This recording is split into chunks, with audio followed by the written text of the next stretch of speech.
on this topic. It is not the strongest of the species survive, but the one more responsibility. And I think same holds true for supply chains also. The more responsive adaptive supply chains last longer and survive in the long run in the business. Dear panelists, thank you very much for joining this panel discussion. And I'm very sure the audience will get a lot of insights from your rich experience in supply chain management. So let's start with Anantha, and he comes from a very well-known ABInBev and aware they make Budweiser beer and Keyur beer. So my first question to Anantha is, in your view, which have been the main weaknesses exposed by the COVID pandemic in last year? One, I observed that I could not get my chemistry or chemistry, Budweiser or Corona. You tell us the rest. Sure. Am I audible?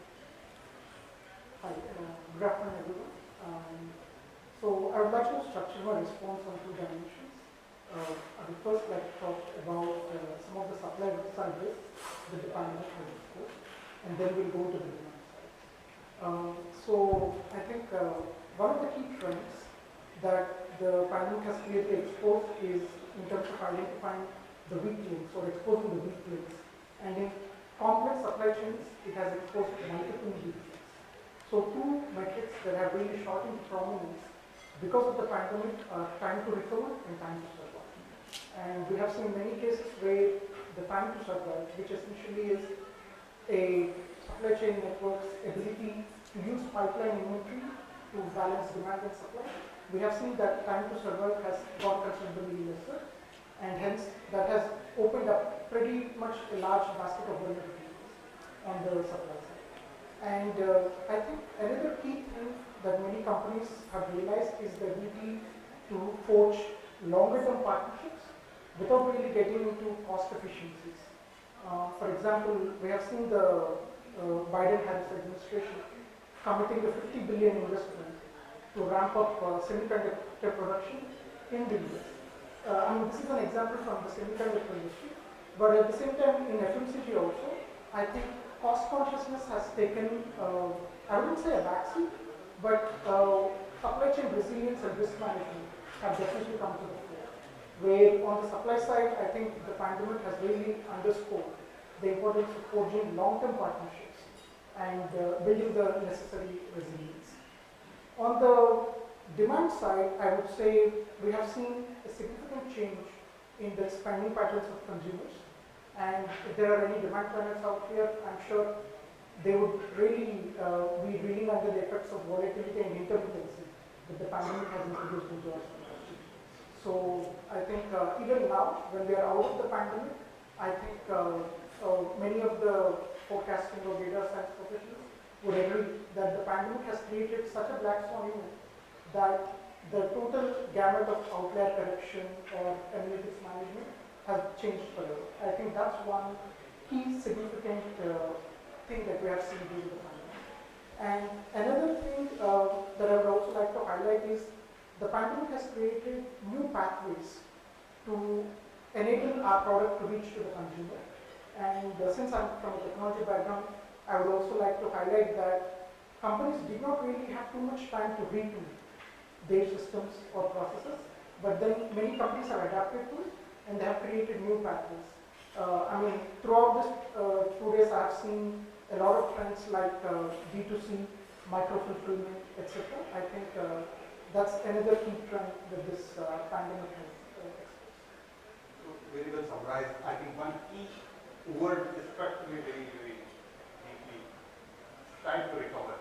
I think our supply chains not only need to be robust, which are kind of less prone to disruption, we should be easy to fix also, because all these calamities are unpredictable. You can have in today's time, you can have a war like Ukraine, Taiwan, you can have an area struck by the tsunami or earthquake like in Japan happened in 2013 and that can shortage of all the ships and all. You can have any natural calamity which can disrupt the supply chain. The supply chain should be easy to fix. It should not be very difficult to fix. So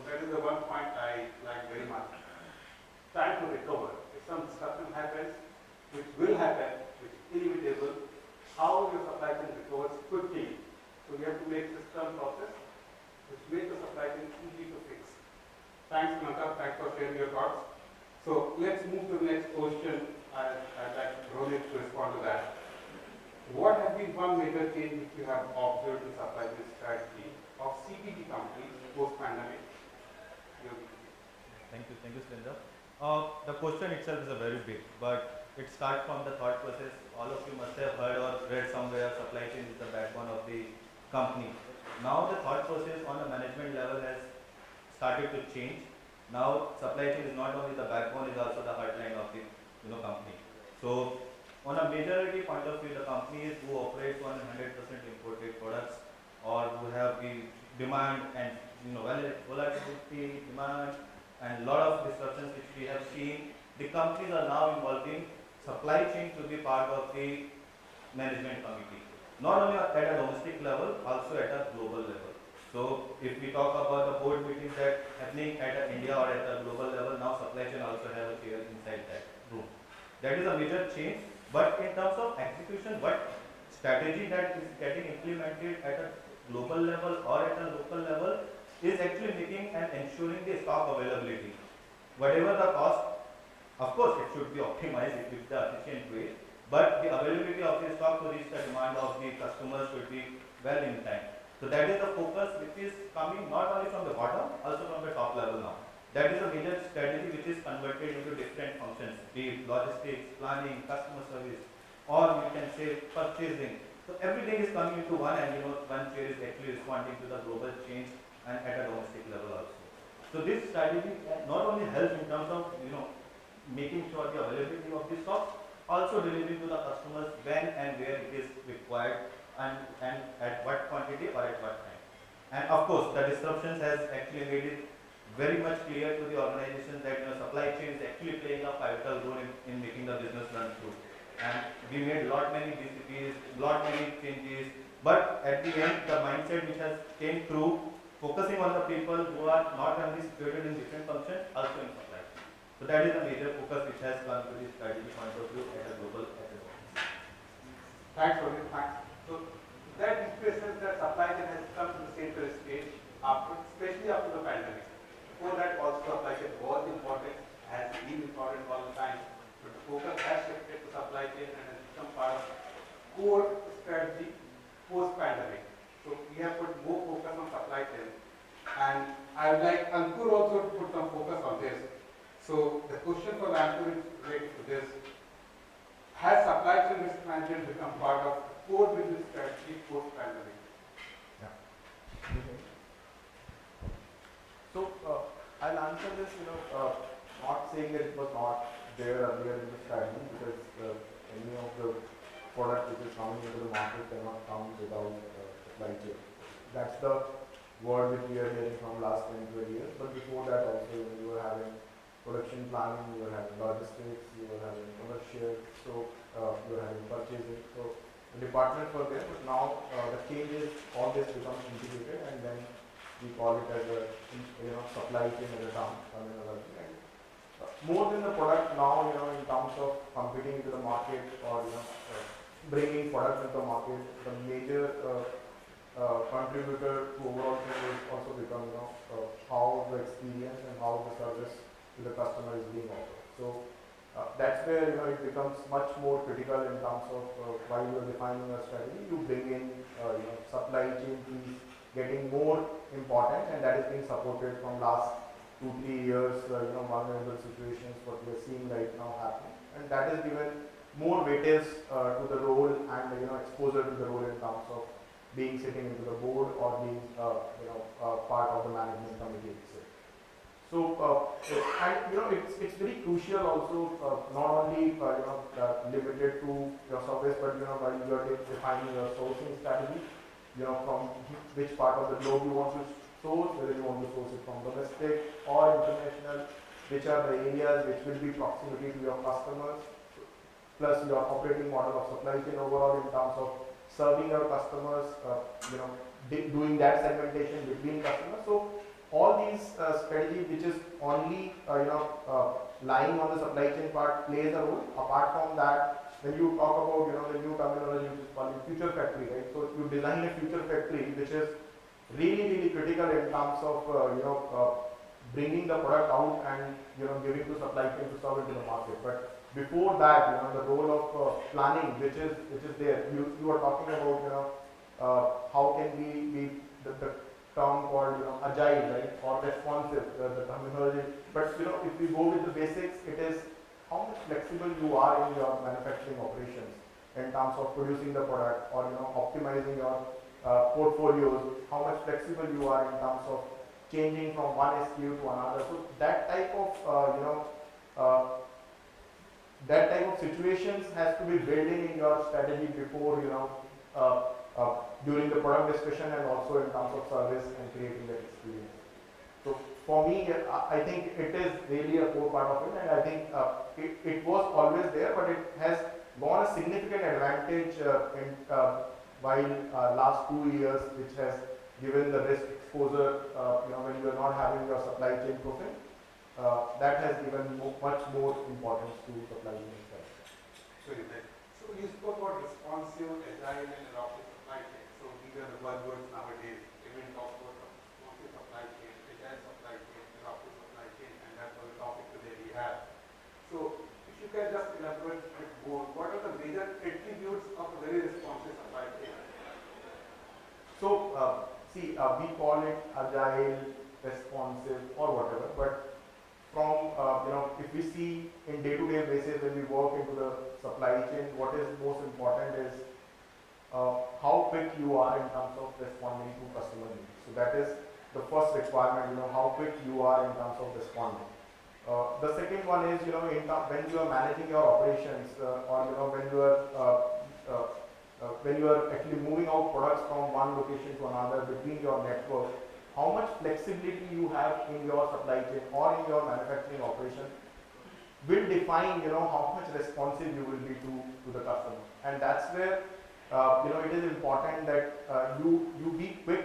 When I say quick, it will not come directly that, okay, something you do magic when and then suddenly you things are getting quick. But it is more about, how the overall system is being integrated, how your point of sales data is being flowing, how much information you are getting on real-time basis, which is helping you in terms of taking that decision quick, and similarly that bringing that flexibility. So these two, one is being quick, flexible, and the third one, which I will say, is the information, which is how accurate the information is available. Database is available everywhere, but how much accurate it is and how much meaningful it can be to drive your decision quick and have a flexibility to turn around. So these are the three things which I feel, while implementing any of your strategy or any being responsive or agile, whatever we call, you need these three things, quick, flexible, and accurate information to define your supply chain. I will just add over here. Okay, when we called that we need to be more adaptive and more responsive, the very important part here remains is the visibility, internal visibility.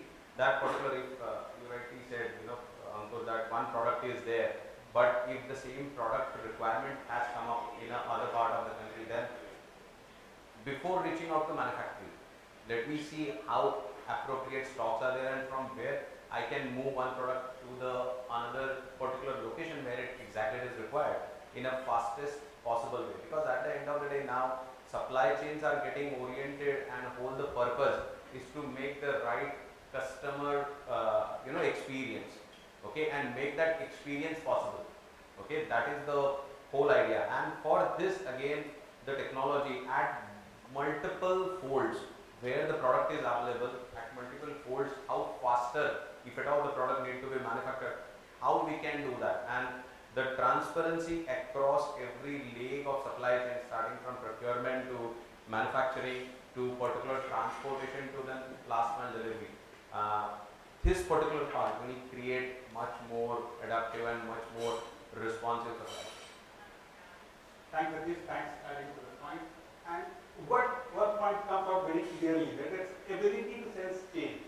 Any supply chain which wants to be very agile, very nimble, very adaptive, should have very good ability to sense changes. These changes could be anything, starting from your regulatory changes.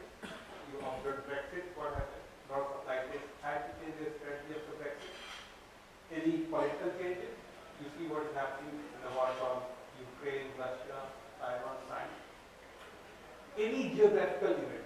It's not only you have to sense the supply, demand, inventory, transportation, logistics, and all these things.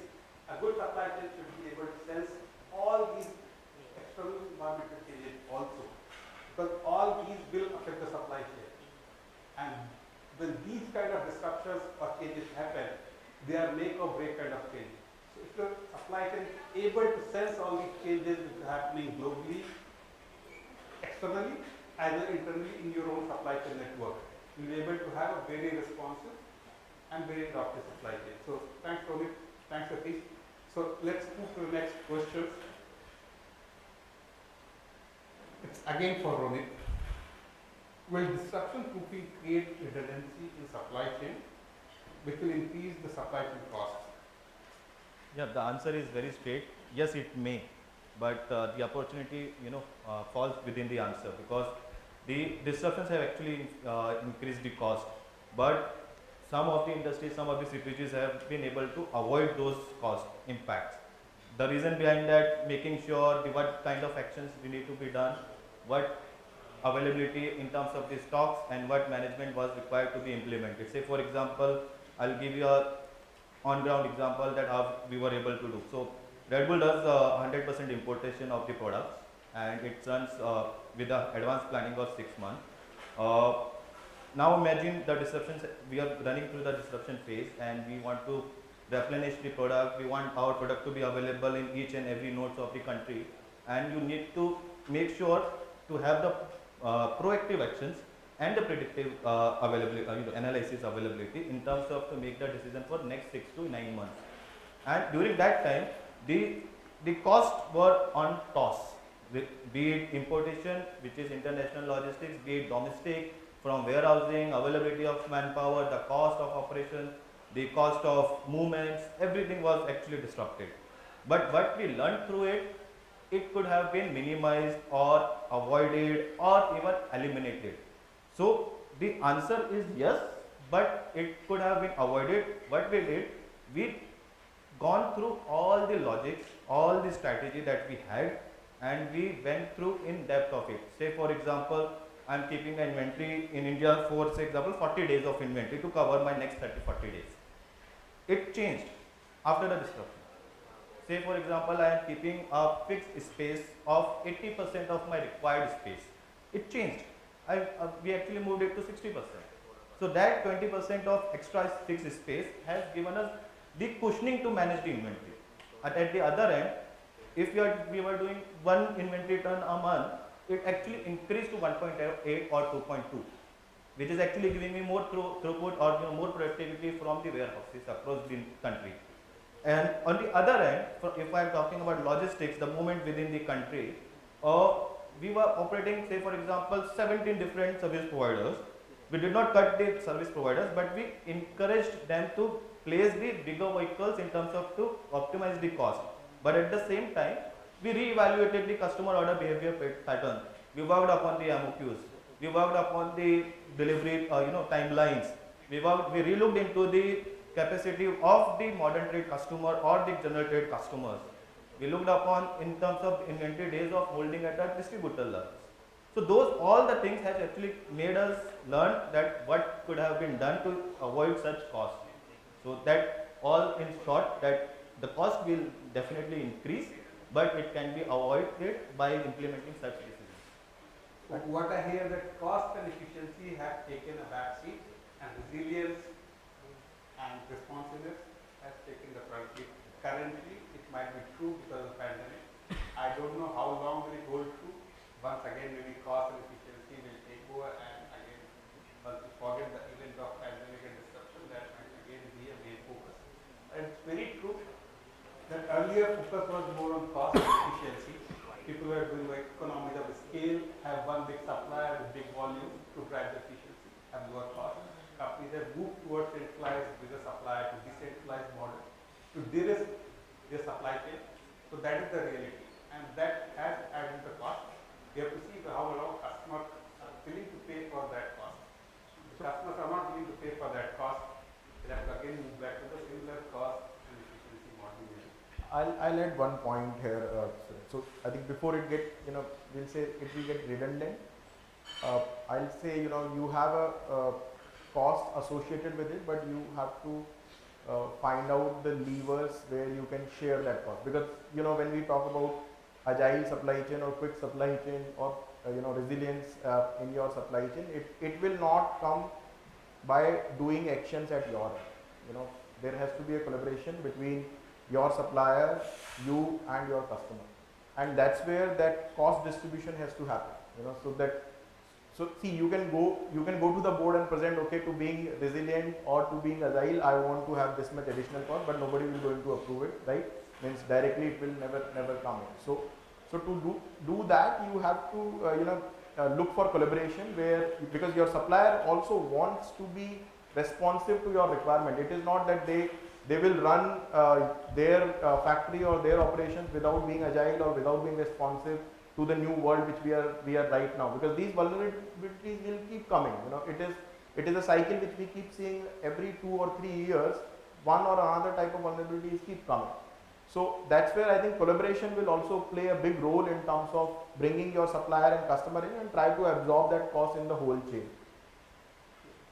Nicely put out. So what I understand that your costs which you are spending on making your supply chain more resilient or more responsive, it's like your insurance costs.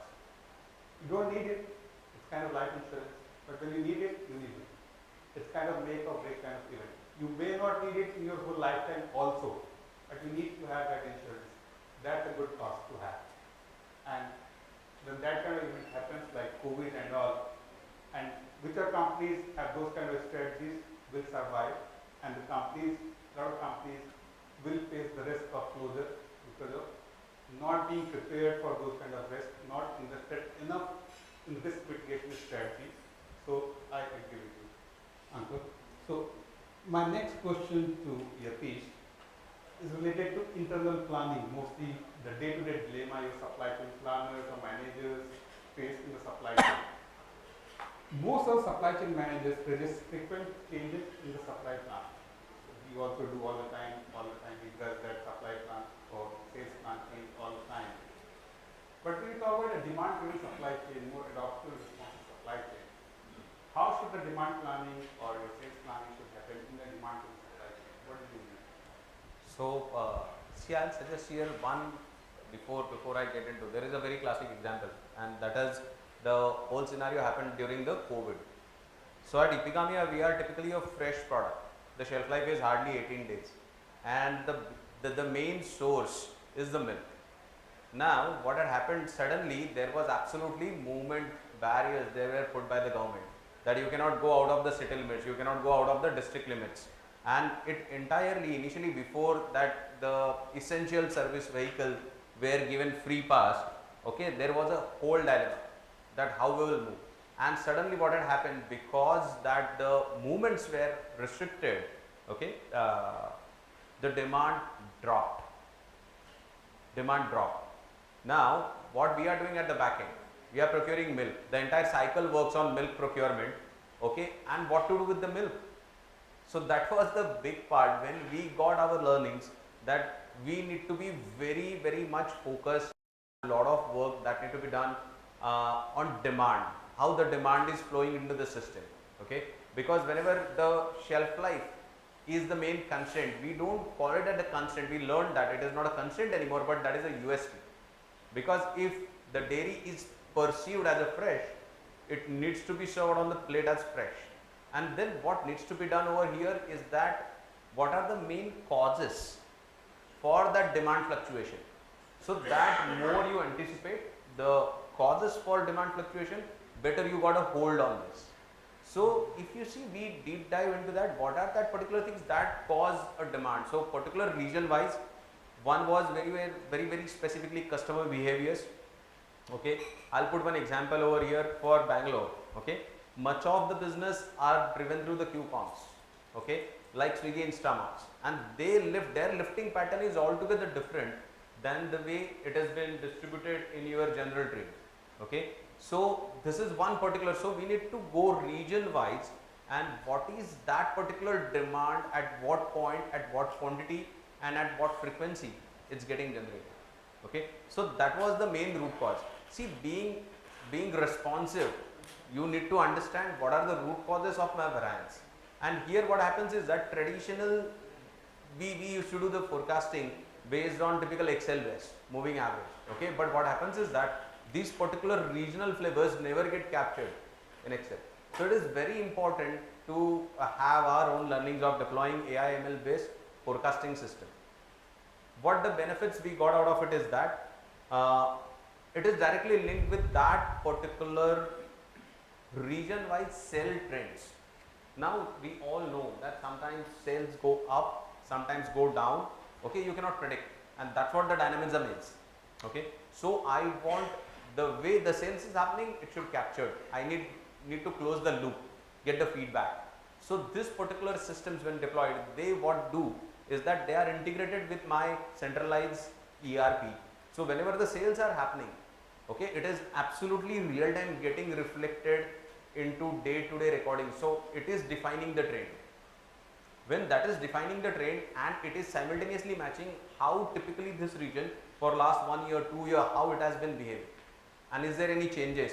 So this particular part has given us a very good visibility that the demands are going to change, or we are more anticipating that particular changes.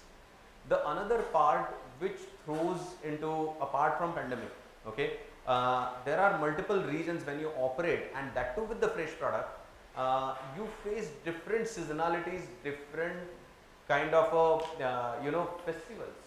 Tomorrow you go to West Bengal, Durga Puja is a big festival. You go to Orissa and the eastern part, Bihu is a festival. Okay, and the demands again fluctuate.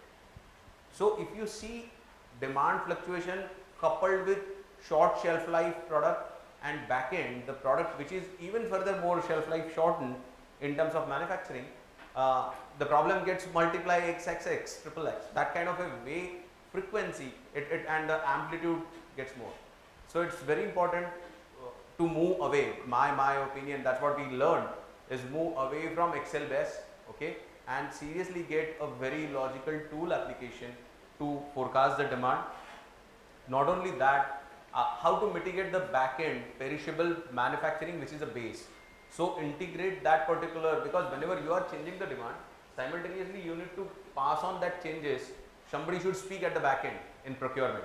Okay, so if you interlink this whole and get it, transfer these learnings to the back end procurement, back end processing, this definitely makes you become more agile, more responsive, and put your strategy more agile.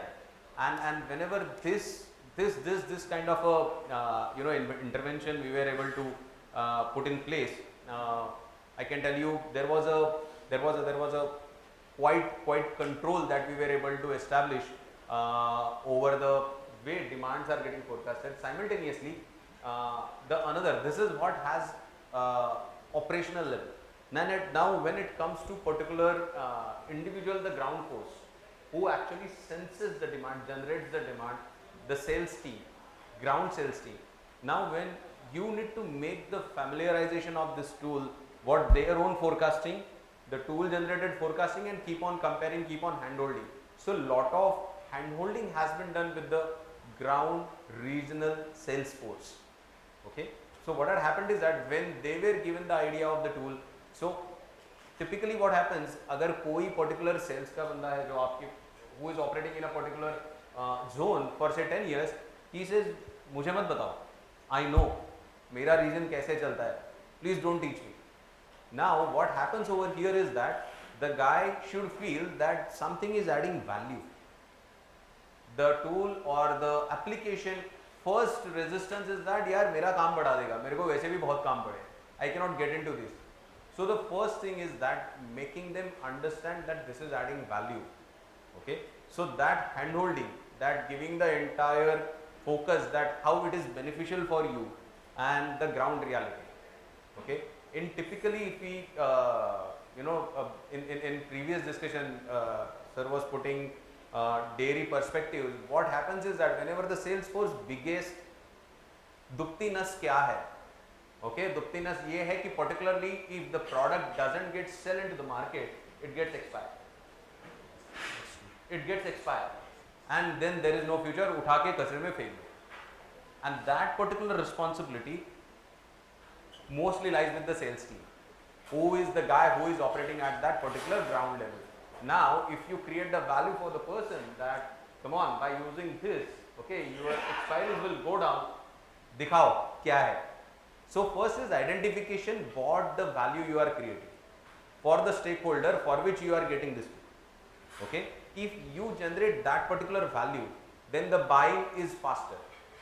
When so I will not only restrict this particular to supply, but it's a partnering with the sales team. Okay, so get partnership. I'll call out finally the three things.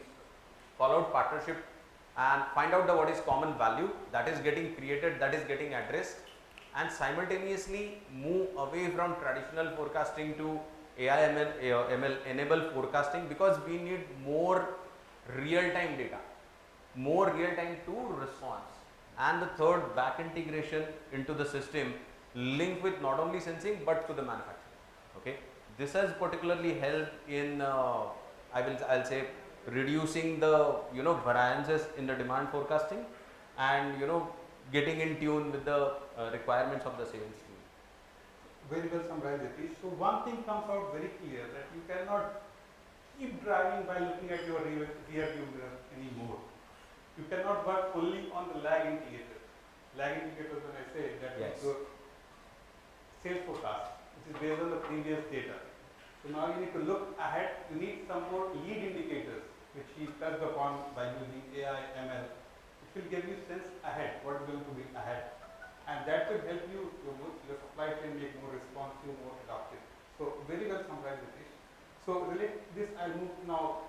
Keyur, who is in the similar industry, he comes from Vadilal ice cream, and he uses a lot of technology to track supply chain because he's handling the cold chain, and if he does not handle that well, you'll get only the milkshake, not the ice cream.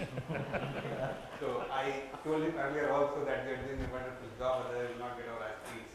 So what role you see for technology, like you mentioned AI, ML, or any technology right now you are having, which you have kind of a temperature sensors which can give you any breakdown in the cold chain happens, it will give you real-time warning. So how do you see the role of technology in managing these kind of supply chains? You are saying about milk shake.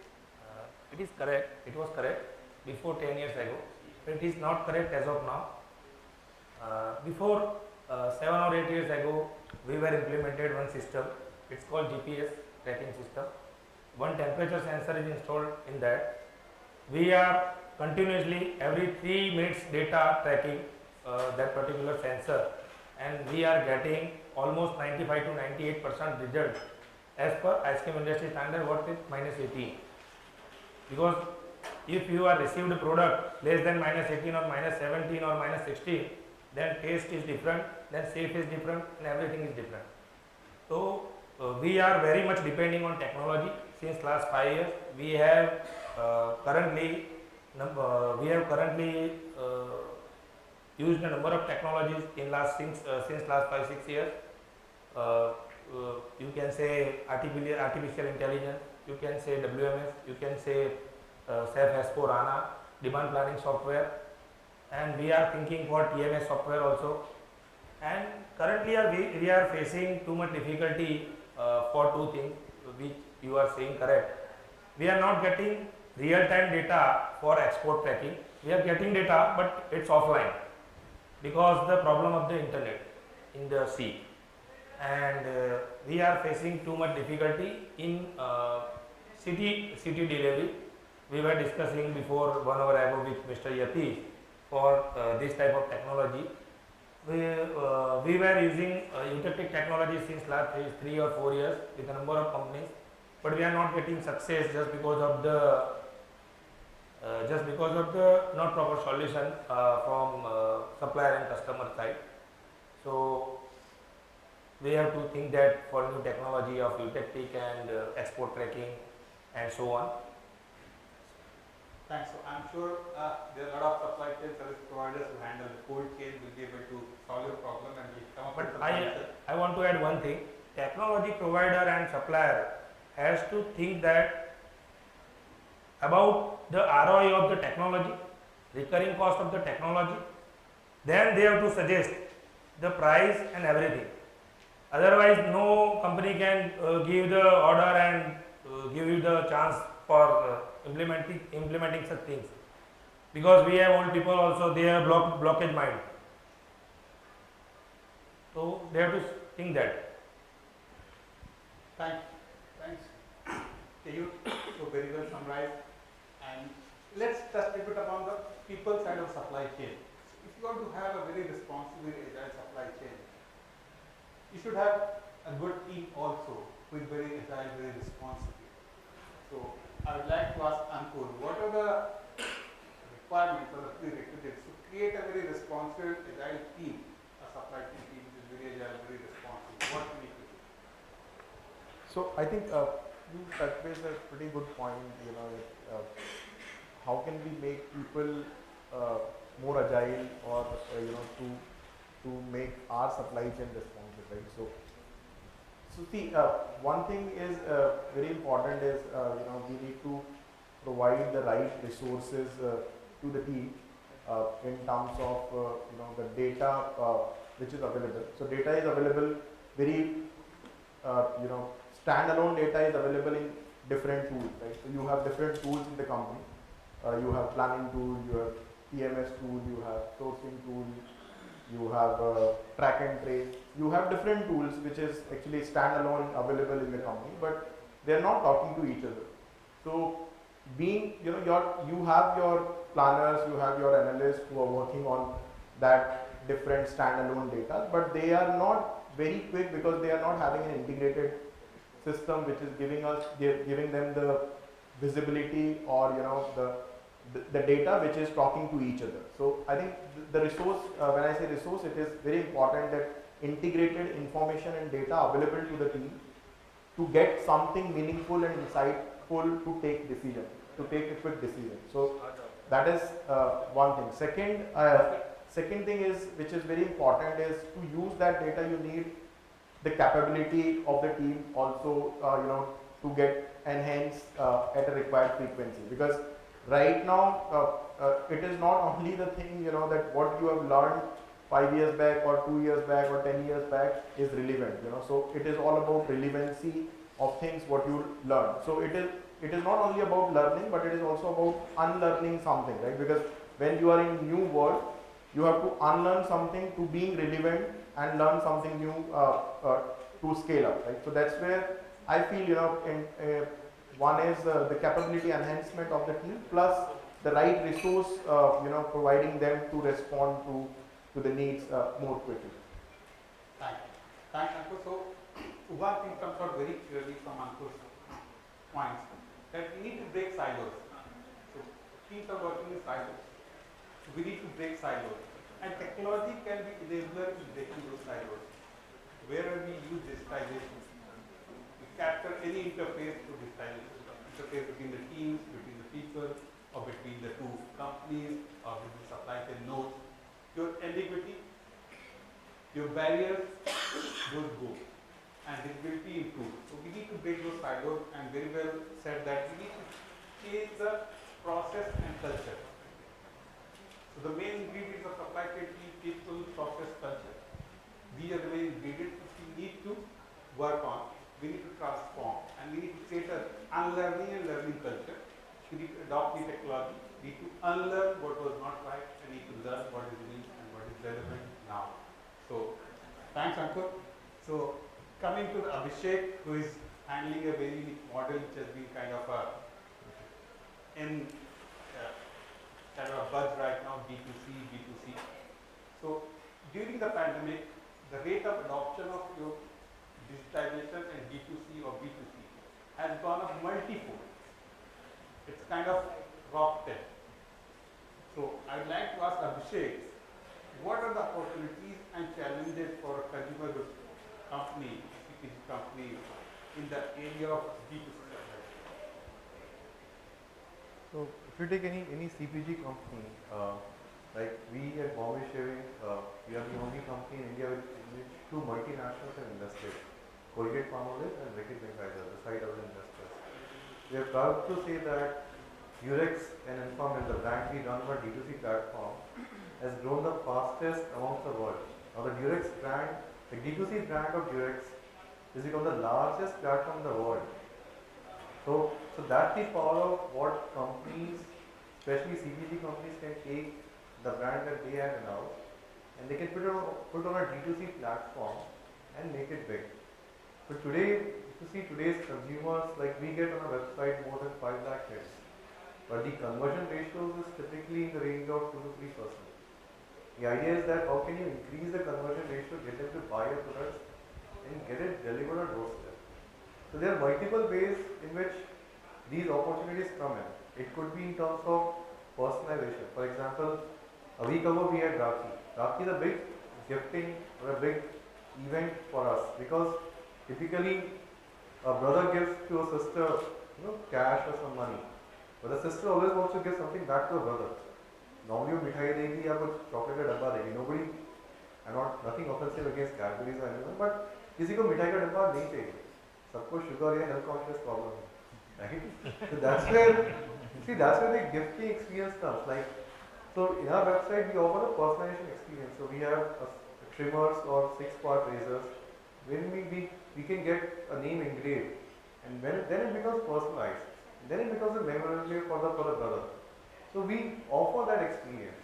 So that's where during the pandemic, people have explored and gone on to such kind of models. And this cannot be replicated in offline. You cannot have a personalized experience in a kirana shop. There's no way you can do it. And plus the space is small. But in a website, you can create any amount of combos. You want a perfume set with deos. You want like a complete shaving kit with pre-shave scrub, with a shave brush, with a shaving foam, everything. So that is the opportunity which CPG companies can latch on and get in more customers, plus create gifting occasions. And once you create a gifting occasion, it truly becomes big. And that's where I gave the example of Durex, that how Roquette, who's an investor in a company, they came to us a year back and said कि आप हमारा platform ले लो, because they clearly knew it was not the ethos the company had versus what we had. We clearly took it at a different scale. The platform has grown by 3.5 times in just 1 year. And now it has become the world's largest D2C platform in India. So that's the magic companies can create by using this channel.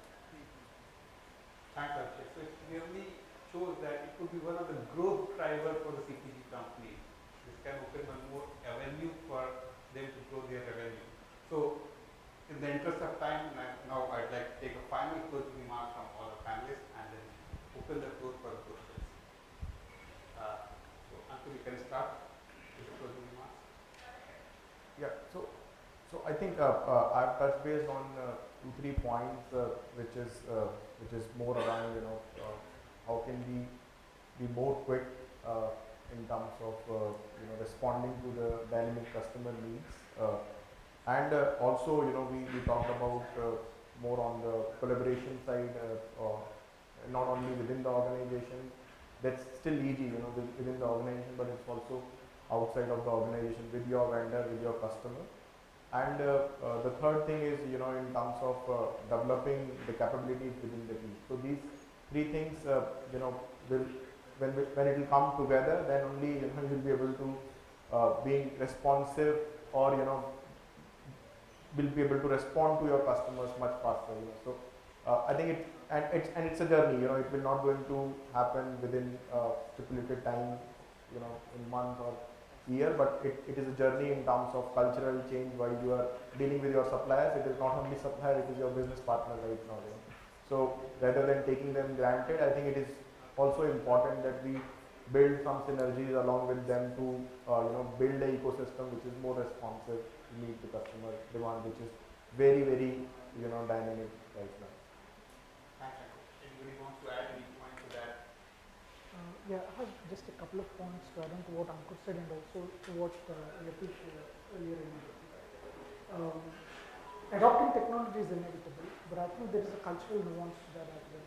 say for example, AI/ML projects are getting done everywhere. But then if we have an AI project or an ML project with very low levels of explainability, that becomes a black box. And planner adoption also takes a backseat. So just piggybacking on the examples that Yatish provided, right? I think whenever we are doing these new technology projects, I think explainability should be really at the top of the list. And then the planner should really know why the tool has actually given so and so results, so that all the back-end activities can be coordinated accordingly. I think that's just one point that I wanted to highlight. Thanks. Anantha, so your objective should be very clear. Why are we doing this technology? Yeah. This objective should be very clear. Every supply chain exists for a business cause and should be able to understand very clearly what is the business objective we are using that technology for. So thanks a lot. If there's no other point, I would like to open the floor for questions from the audience.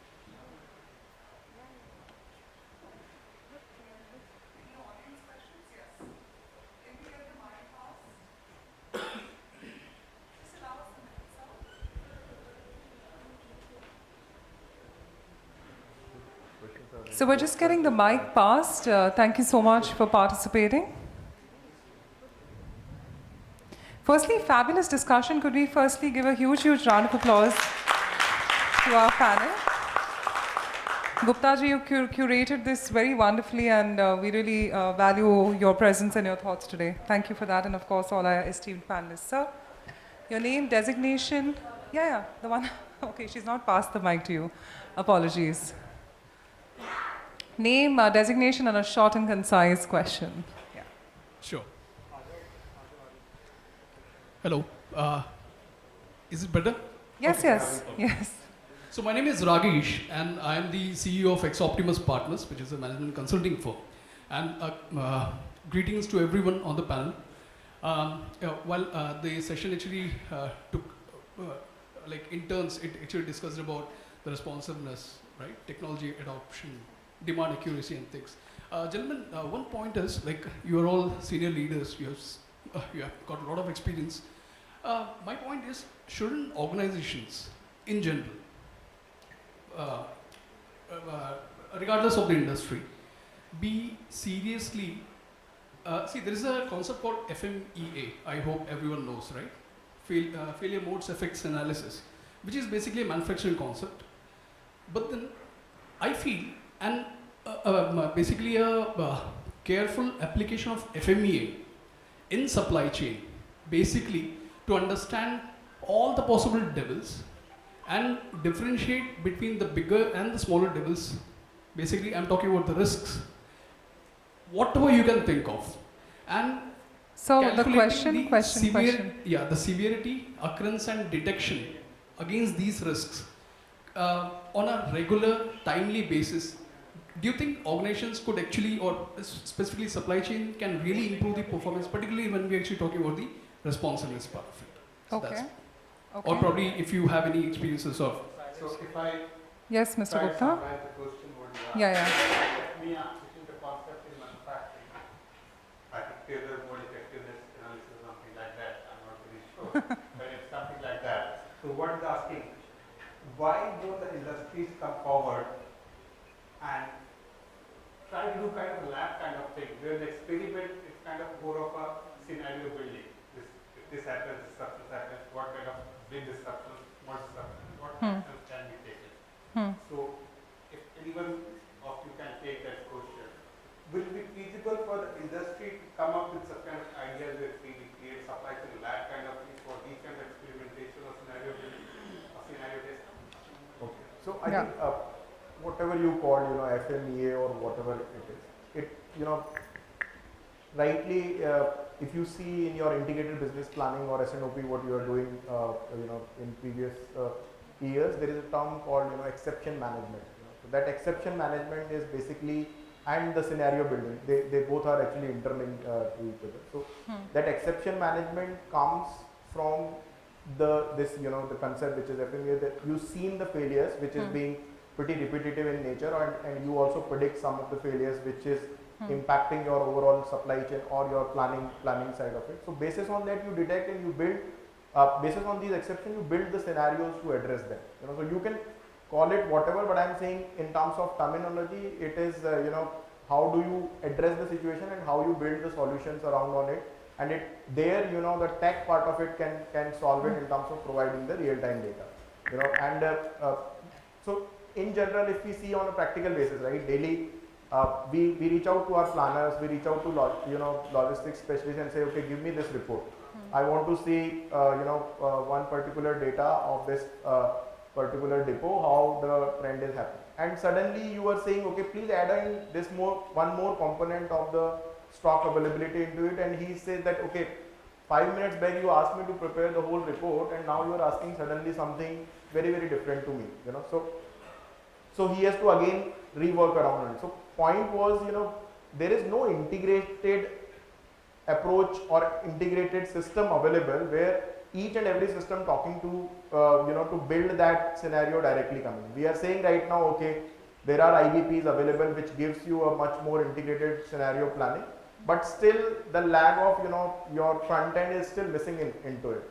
So that's where my view is, whatever you call, but it is the way of identifying the errors and then building scenarios to solve it. So, Sure. Did I answer your question? I think yes. I just was. Any rebuttals, please, later? I'm so sorry. I'll Please. just quickly add some right. So what your objective is, what you're trying to say, I think, piloting some problems of supply chain. So here, industry bodies, different organizations come in picture.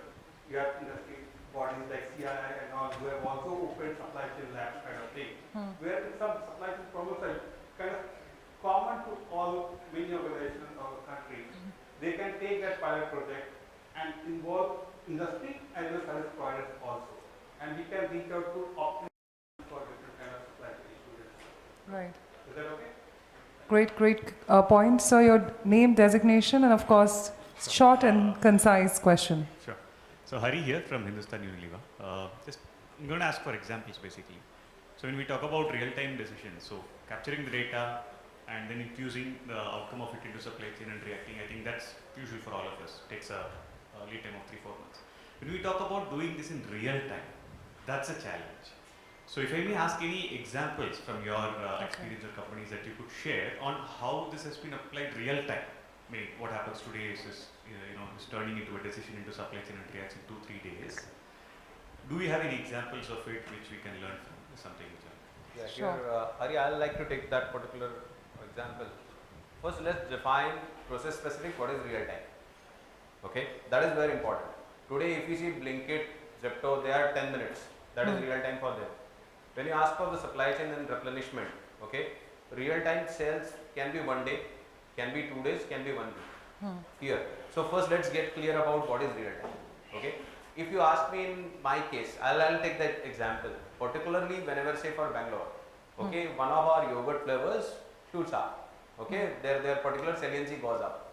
What I need is that when we supply as a fresh, as a complete cohort of the yogurts, I want to increase one particular to meet the demand. Okay. Here what is important is that I want to on real time, means the 2 days or 3 days where the sales has gone up, I need that immediate information before my next manufacturing replenishment cycle starts. Right. That will be the real time for me to get replenishment back. How that will come is that I need to first understand that what is the quantum by which it has gone up. Okay, what is the time frame at which in that short time it has gone up, and what is next possible, is it going to sustain? Because replenishment is not just because these 3 days has gone up, is it going to sustain?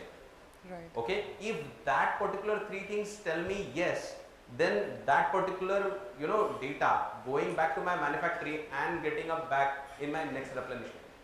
Okay, that is the particular real time what we look for. Interesting. Thank you. Absolutely. So it's kind of Yes, sir. and respond to what you answered. When driving a car, when you press the brake, the response time, 2 seconds of microsecond lag. If you don't put the brake for that time, you're going to collide. So that is the real time. So your response time is defined based on your process, and based on that, you're able to get information within that time. Your response time is okay. be real time for you. Right.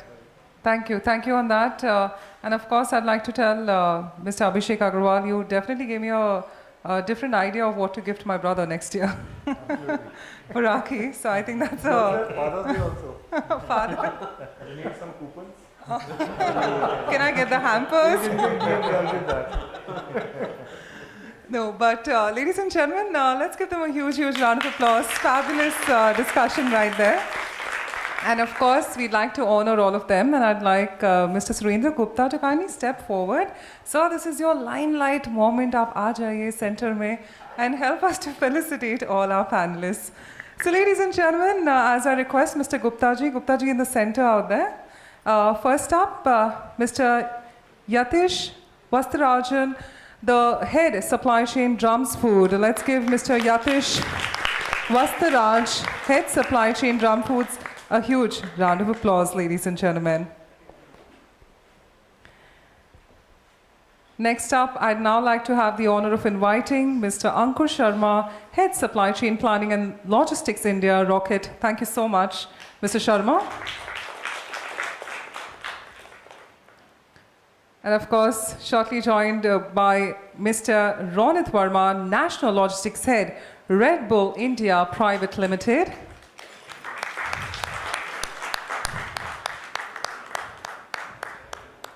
Yes, right in the center. Picture perfect. Mr. Anantha, Senior Lead Supply Chain Solutions, ABInBev. Let's give him a huge, huge round of applause.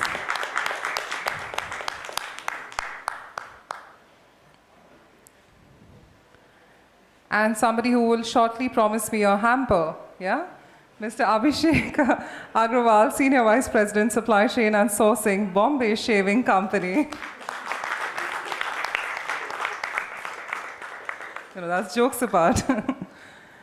Mr. Keyur Doshi, Head SCM, Vadilal Group.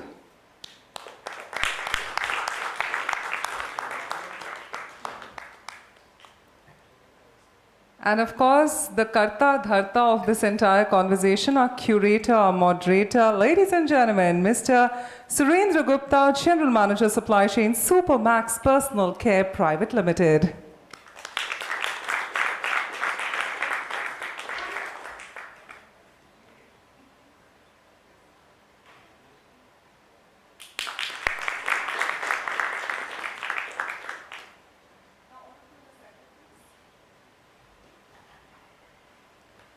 So one lovely group photograph. What a power-packed panel this was. Let's give them a huge round of applause. They deserve every bit with all their experience and expertise they brought in, with all their brand knowledge. Let's give them, ladies and gentlemen, once more.